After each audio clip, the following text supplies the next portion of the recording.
নতুন এক দ্বৈরথের সাক্ষী হতে যাচ্ছে ফুটবল বিশ্ব। একদিকে ক্যারিয়ারের শেষ পর্যায়ে থাকা লিওনেল মেসি, অন্যদিকে উদীয়মান তারকা লামিনে ইয়ামাল। আগামী মার্চেই লা ফিনালিসিমায় মাঠে নামবে তাদের দল আর্জেন্টিনা ও স্পেন।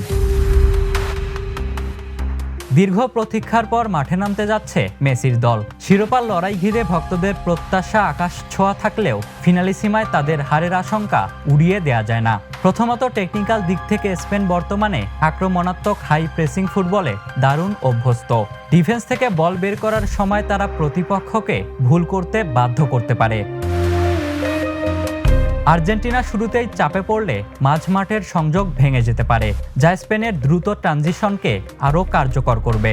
দ্বিতীয়ত, ফুলব্যাক পজিশনে আর্জেন্টিনার অনিশ্চয়তা বড় দুর্বলতা। বিপরীতে স্পেনের তরুণ তারকা ইয়ামাল ও নিকো উইলিয়ামস উইং দিয়ে ভয়ঙ্কর আক্রমণ গড়তে সক্ষম। তৃতীয়ত, প্রস্তুতির ঘাটতিও চিন্তার কারণ। সাম্প্রতিক সময়ে তুলনামূলক দুর্বল দলের বিপক্ষে খেলে বড় ম্যাচের সঙ্গে মানিয়ে নেওয়া কঠিন হতে পারে। তাই সব মিলিয়ে আর্জেন্টিনার জন্য এবারের ফিনালিসিমা চ্যালেঞ্জ হতে যাচ্ছে বেশ কঠিন। Ishtiaq Mahin, the news.